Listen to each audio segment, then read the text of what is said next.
Night 2 of the FHSAA Volleyball Finals rolls on from Westport High School in Ocala. This is the 3A championship match between Gainesville's St. Francis Catholic and Seacrest Country Day out of Naples. Good evening, everyone. Welcome to Ocala. Austin Lyon, Ansley Cassidy. Thank you so much for joining us. Go back several years, and neither of these programs was in position to compete for a state championship. But over that stretch, they have taken themselves to another level. And now, Ansley, they expect to be on this stage each and every year. They do. You know, these programs have been building and building solid programs, you know, out of Gainesville and Naples, which are big volleyball areas. And you've got girls playing year-round, and St. Francis, who's never won a state title, but Seacrest, who has. So you've got these teams just coming back every year stronger and stronger. Seacrest back in the state championship match after losing to eventual champion Lake Worth Christian in the region finals a year ago. We profile a couple of talented junior outside hitters, starting with Jem Grimshaw for Seacrest Country Day. Jem Grimshaw at 6'1", she's quite a hitter. She's got the shots, she's versatile, she can do everything, and she's just a force at the net. St. Francis counters with Brandis Smith, more than 300 kills this season. Brandis Smith, she's a lefty, so she will hit from the right side, and she hits the ball hard, and she's hard to defend. She also blocks from the middle, so she's got just versatile athlete. Smith coming off a career-high effort in the state semifinals. She had 25 kills to lead the Wolves to a 4-set victory. Should be a good one tonight. 3A title on the line between Seacrest Country Day and St. Francis. First serve from Westport High School when you come back.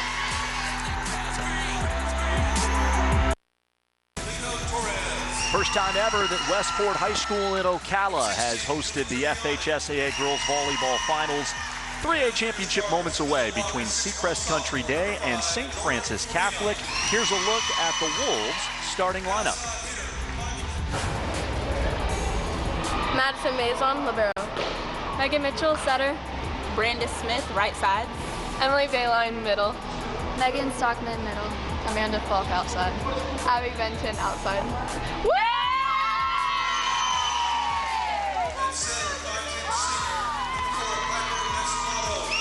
Second state championship appearance for the Wolves. Just 2 losses, but a formidable task going up against Seacrest Country Day. Here's a look at the Stingrays starting lineup.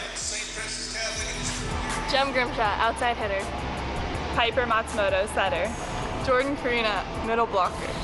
Marissa Murray, middle blocker. Doreen Harberts, outside hitter. Sydney Carina, right side hitter. Skylar Seaver, libero. Raise on 3, 1, 2, 3. Stingrays 24-7 entering tonight's championship match. The record doesn't look as good as St. Francis on paper, but Seacrest Country Day really challenged themselves at the end of the regular season. Played in the Smoothie King tournament down in Miami, a number of higher classification teams, including Westminster Christian, which won the 5A championship last night. So this is a Seacrest squad that is tournament tested. And we're seeing that a lot more in all of these teams. They're really challenging their schedule and playing some tough teams, and that's important to get themselves ready for this, the most important match of their season. Jesus Montalvo played pro volleyball and pro basketball in Puerto Rico, coaches many of these high school players in club, operates 352 Elite. And Jan Klass, in his 4th season at Seacrest Country Day, took the program over under unique circumstances. He was the JV coach throughout the 2013 season. The school suspended head coach Jelana Fowler just before the regional final that year. Klass got a call asking him to show up to the gym early. He coached the team for the remainder of the postseason, guided them to a state championship, and was named the full-time coach at the end of the 2013 season.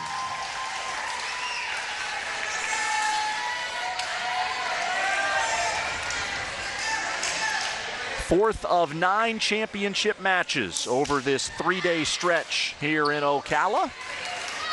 Already seen 3 champions crowned. First Academy, Westminster Christian, and most recently, St. John Lutheran from right here in Ocala.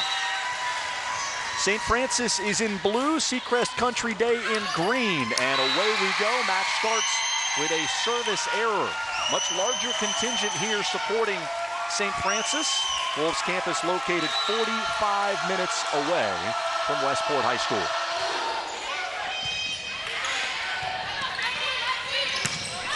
How much of an approach from Brandis Smith? On the outside, first attack for Jen Grimshaw. Free ball for Seacrest Country Day, and Jordan Karina is stuffed. And there's the blocking prowess of Smith. Great block right there by St. Francis. This already starting like quick attacks at the net right out of the gate.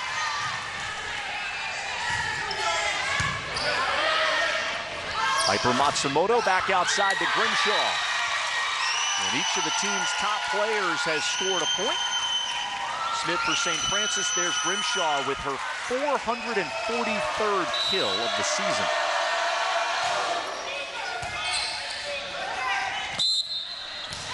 A contact with the net made by Megan Mitchell on that tight pass and serve receive. And a point to Seacrest Country Day.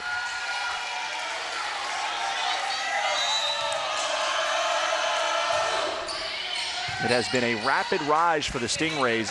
0 regional wins prior to 2012. This is their 3rd championship match appearance in the last 4 seasons.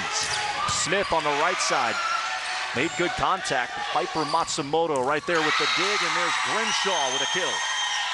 A beautiful swing by Grimshaw. She can just hit the ball. I think she may have been almost flat-footed on that one, but she still has power with her height and her approach. She jumped up and put it right in middle back. Grimshaw played in the 2013 championship match as an 8th grader, and now a junior on this roster. A great effort from Matsumoto, scrambling to keep that ball alive, but it results in a St. Francis point.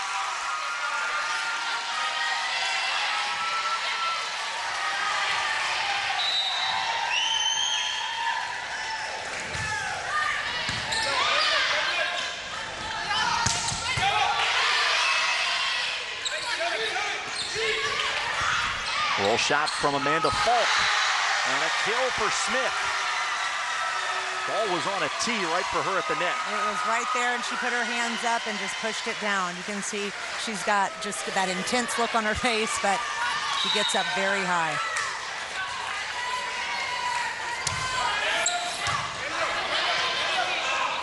Matsumoto feeding Grimshaw. Here's Smith from the right side. This one-handed dig from the Libero, Skylar Sieber. Back to the outside. Falk gives it a ride. Great attack by Falk on the outside. You can hear the crowd really heating up in here, and she just jumped and put it down. You can see she is a little bit smaller as an outside, but she can jump out of the gym.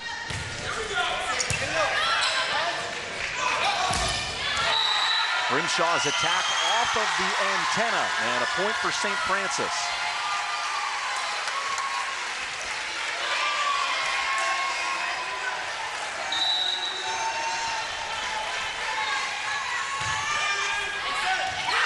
The serve results in an ace. What a start for the Wolves, down 4-1 in the early going, and they have reeled off 5 unanswered points. There's a lot of enthusiasm coming from St. Francis' side. You can hear the crowd getting really loud, and you know, you can tell Seacrest is just getting a little bit, the momentum needs to shift for them. A decided advantage in terms of fan support as Sydney Karina, the freshman right side, records a kill. Great swing by her on the right side. She really gets up and cuts it a little bit sharp, puts it down. Jai Toledo in to serve. She is the second setter for this Seacrest team. And Toledo feeding Grimshaw. Great to see that the 2 best hitters, Grimshaw and Smith, are matched up against one another in the front row.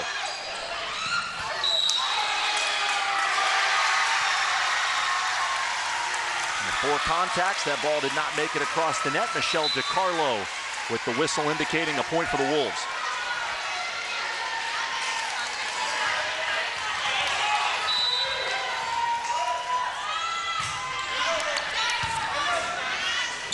Precise pass from Sieber. They move Grimshaw to the right side. Good dig by Abby Benton. And Falk continues to use that roll shot. That's the third time she's gone off speed to score a point. Yep, she's got that smart vision. She can see the court. She went right off the inside of the middle blocker's hand. Smart play. Toledo called for a double contact, had to twist her body to try to be able to handle that first pass. And a timeout taken by Jan Klaas. The one advantage that we thought St. Francis might have coming into this match is that they have played in this gym already this season. Faced Ocala Westport High School earlier in the year, 1 in 4 sets. So they were familiar with what to expect, and obviously a much shorter drive. You know, I do think that is very impressive, you know, something to think about. And like you said, if you've already played in the gym, you are comfortable. There is a sense of familiarity with the gym, with the ceiling, with all of it. So it's loud in here, and they knew what to expect. Definitely something to point out. Seacrest Country Day increasing their longest road trip of the year by 145 miles as they make the trip up from Naples. Jan Klaas a little bit surprised with his team being in this position. A number of younger players, but they have played their best in the postseason. Once again, 4 contacts set from Toledo did not give Piper Matsumoto much of a chance.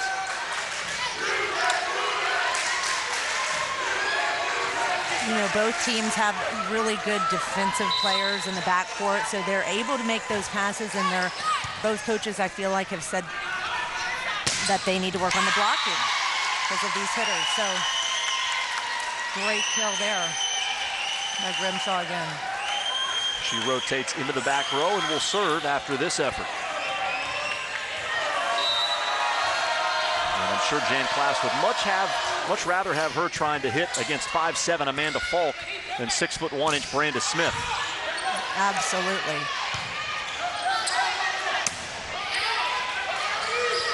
Good first contact from Benton. Lefty Emily Bayline got blocked at the net. Matsumoto outside, an attack error from Jareen Harberts, but St. Francis was in the net.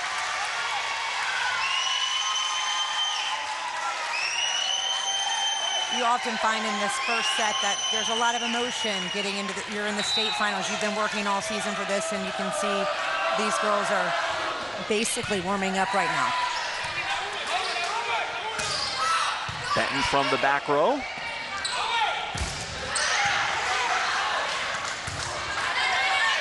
Tough to put a ball down against these two scrappy defensive teams. Matsumoto on 2. Great reaction from Falk. And returning the favor is St. Francis. She did return the favor right there.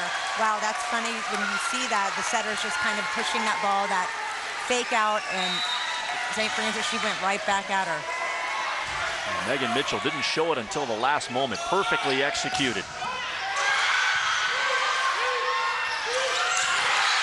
Jan Klaas calling tip, but his team did not react. Abby Benton with the off-speed shot, and St. Francis continues to sustain an advantage. That is a great dig there, and then that off-speed shot can just catch you off guard, and that's what you have to be ready for.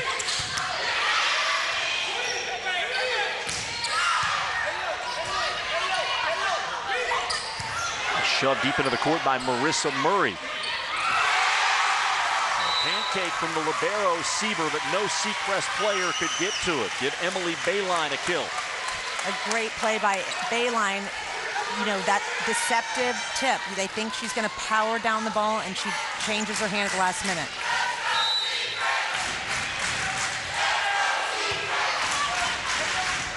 Missile of a serve from Falk. Here's Benton. Took the setter Toledo out of the play. Free balled over by Harberts.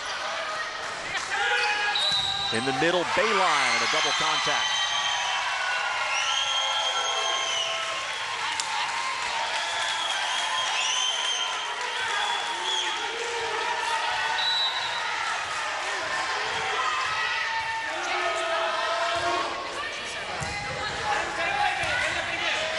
Bump set, Bayline another chance.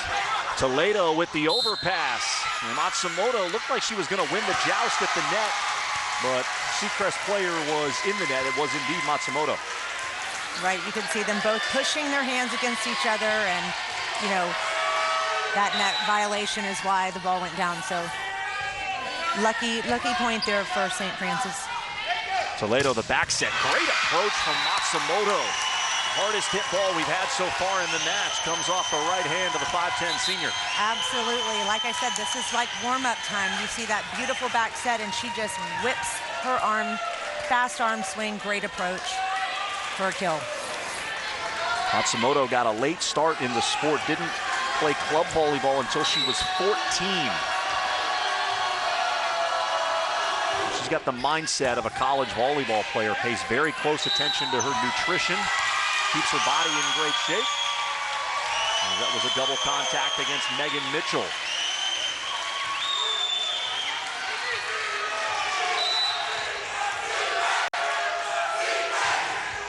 Stingrays trying to build some momentum, trailing by 4. Benton through the middle, just inside the line. You've got some momentum shifting here a little bit too.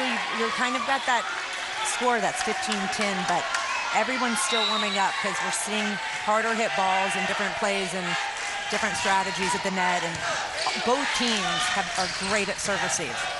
Brandis Smith rotates back into the front row for St. Francis as Jordan Karina delivers a kill.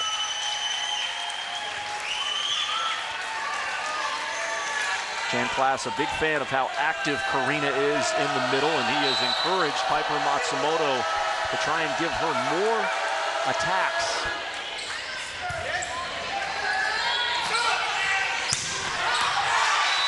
No touch on the attack from Smith beyond the back line. And Seacrest Country Day is within 3 at 15-12.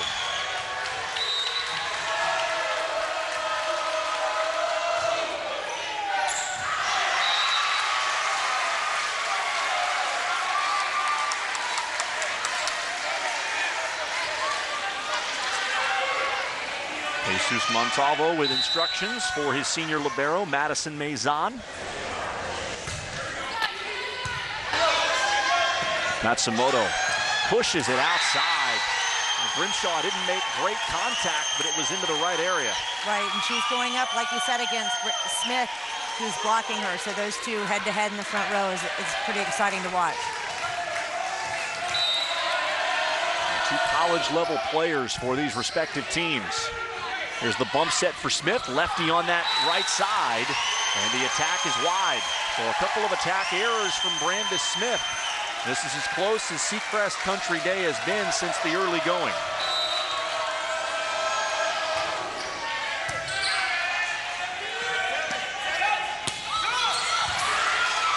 Terrific up by Matsumoto. And St. Francis in the net. The defensive effort from Matsumoto leads to a point for the Stingrays. What an incredible play by Matsumoto right there. That she came out of really was so quick to that ball. That was a very strategic play, that short ball. She was on top of it. Falk with a more aggressive swing, and Seacrest Country Day gives the point right back. That was Marissa Murray that was called for being in the net.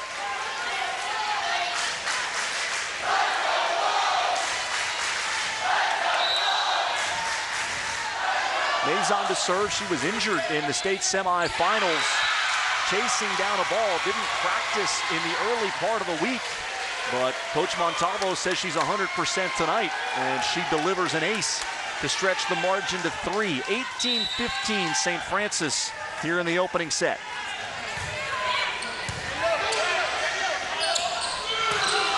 They run Grimshaw through the middle, normally on the outside, and Seacrest